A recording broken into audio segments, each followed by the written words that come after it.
Hey guys, here's our Oliver 2150 four-wheel drive. I'm going to do a video on the history and specs of the Oliver 2150. The first Oliver 2150 came off the assembly line in Charles City in April of 1968. It used a 478 cubic inch Hercules engine with 131 certified horsepower. Prior to the 2050 and 2150, the largest tractor Oliver had was the 1950T with a turbocharged 310 Waukesha, putting out 105 horse. Hercules had been building engines since 1931 and was used in some of the Oliver and Cleatrack crawlers, such as the OC46, which I've talked about in my OC46 video. In 1968, White Motors purchased Hercules and turned it into the White Engine division. Hercules engines were built in Canton, Ohio. The Hercules in the 2150 was model D4800T. D stood for diesel and T for turbocharged.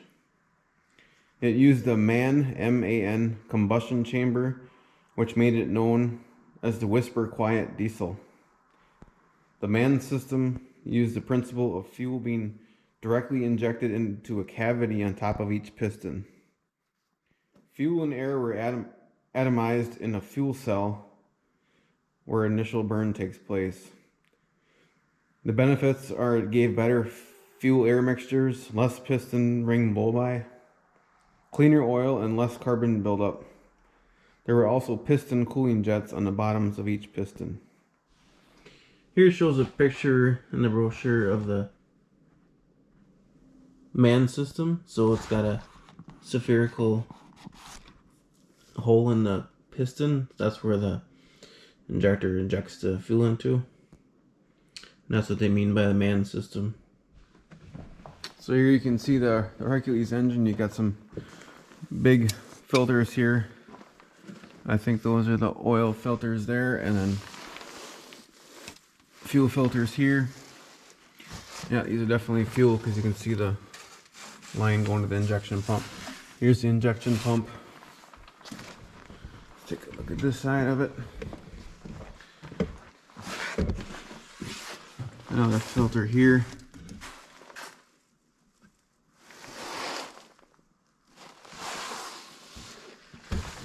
A big massive starter here.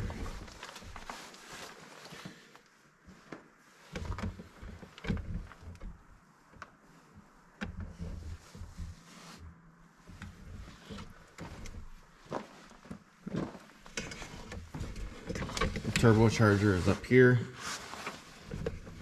Spins off the exhaust.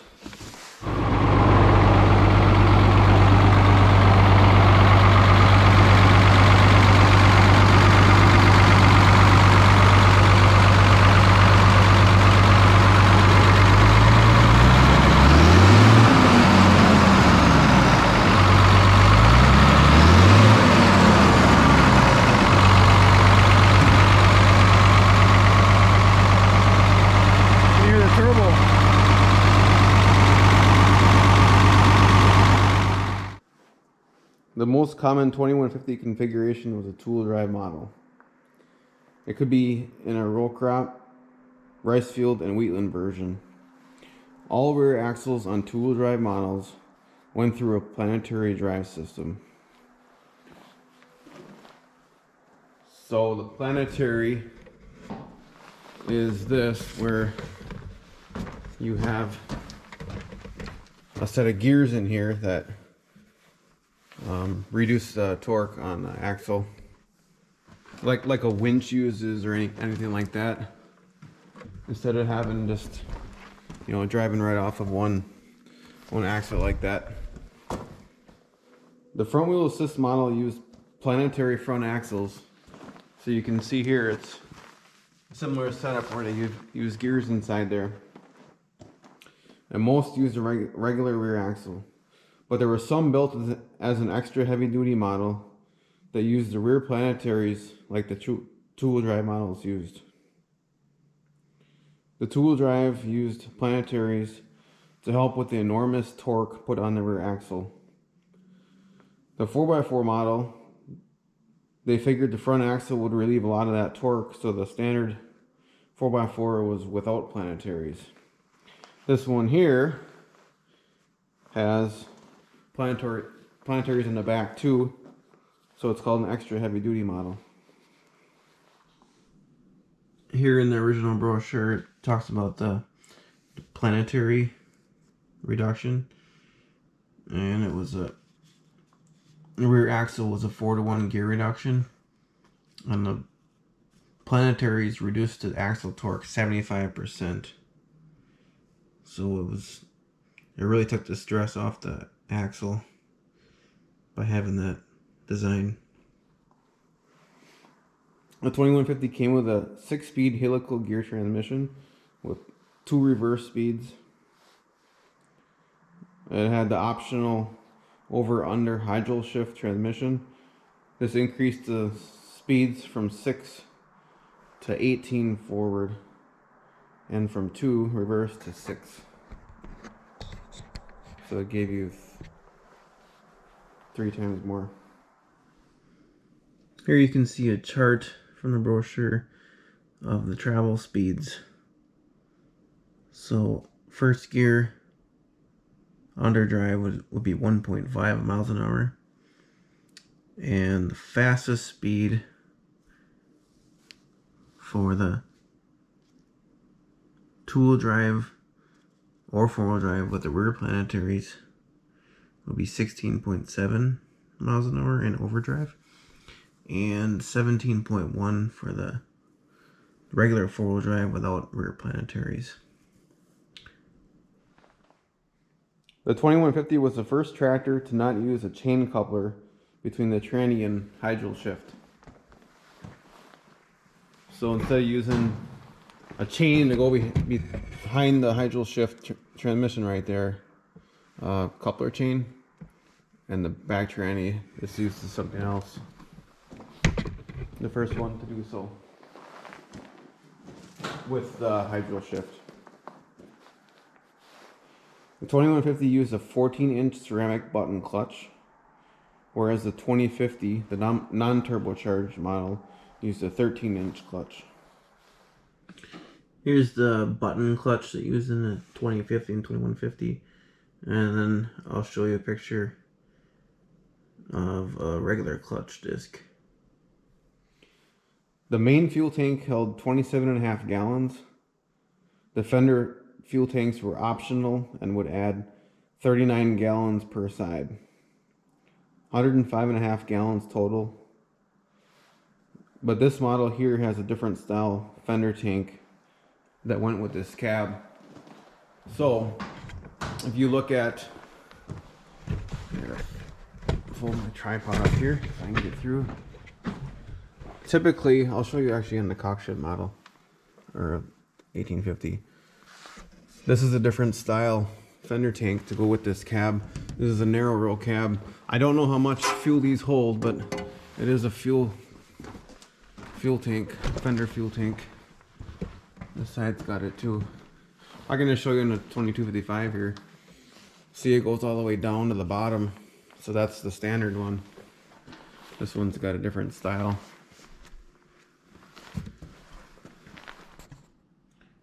Here you can see in the parts book the narrow row cab.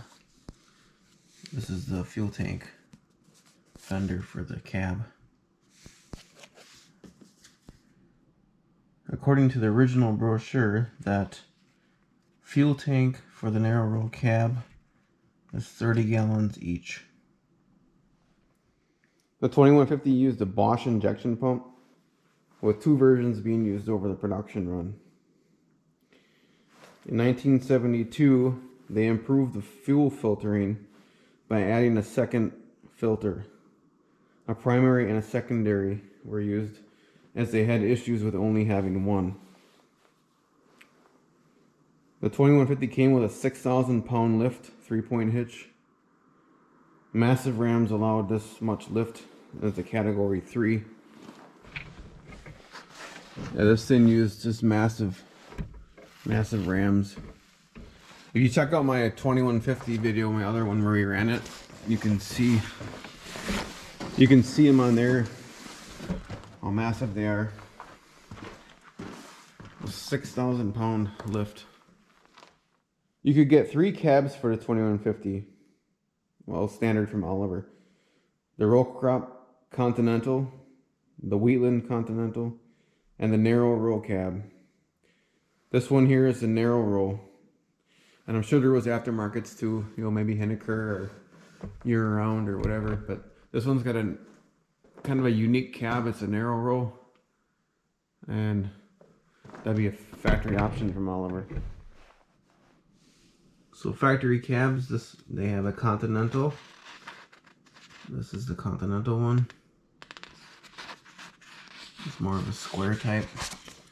And then they have there's the narrow roll cab, which is what this one has.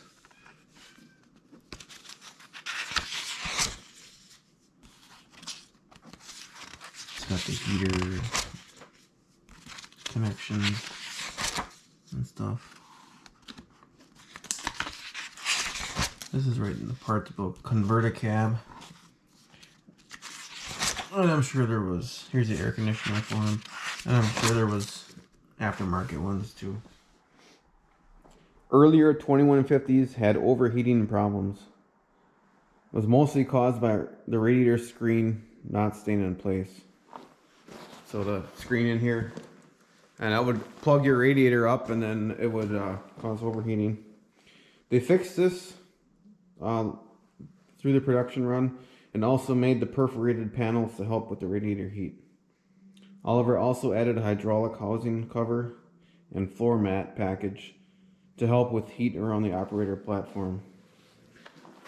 So if you look at these panels on here, they are perforated.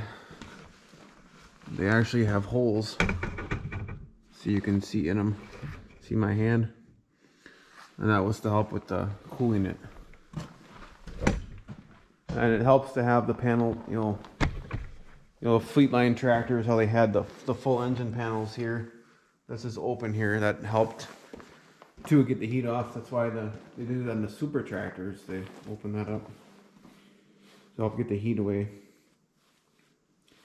The 2150's life was short-lived, in part from low crop prices at the time and poor sales overall for Oliver. In an effort to get rid of excess inventory, Oliver offered a special model, or mini-equipped, in May of 1969. The mini-equipped version would have no PTO, limited hydraulics, and no 3-point hitch. By 1970, White had decided they wanted to start making the same tractor in different colors. This ended the 2150. 2150 was only built for 14 months, with only 1,018 of them being built. Of those 1,018, 887 were Oliver Ag models, 112 were Cockshuts, and 19 were Oliver White industrial models, 4144 or 4144 EHD, which would be the extra heavy duty. Of the total 2150s built, only 373 were front wheel assist models. The last 2150 that was built was on June 13th of 1969. Even though the 2150's production ended, the 478 Hercules engine lived on in White tractors. The 2135 White was tested in 1978 with the 478 Turbo Hercules engine and put out 137.64 horsepower, roughly 6 horsepower more than the 2150 is, and it was running less RPM. They went from 2400 on this down to 2200. The 2155 White was also tested in 1978 with the 478 Hercules, and it put out 157.73 horse, roughly 26 horsepower more than the 2150. The 2150's axle would still be a Clark, the front axle, but on this one you can see how it goes down and then up. It's got like a curve to the cradle. The 2255 is the same design.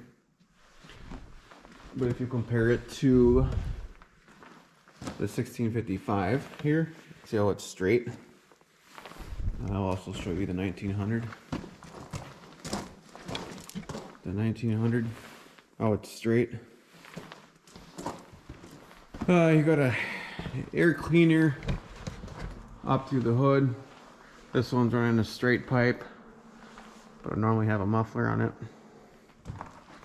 Earlier I was talking about the filters, so you'd have, this is a running change they had, where they added 2 filters instead of just one.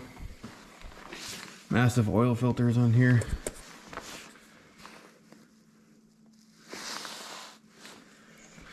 I believe this here is a cooler for the oil, engine oil.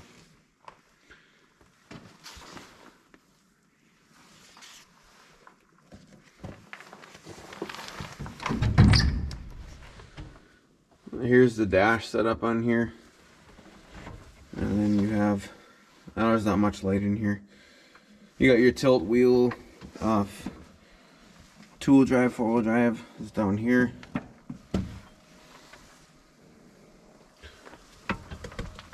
Got a radio. Doubt it works, and then the heater system.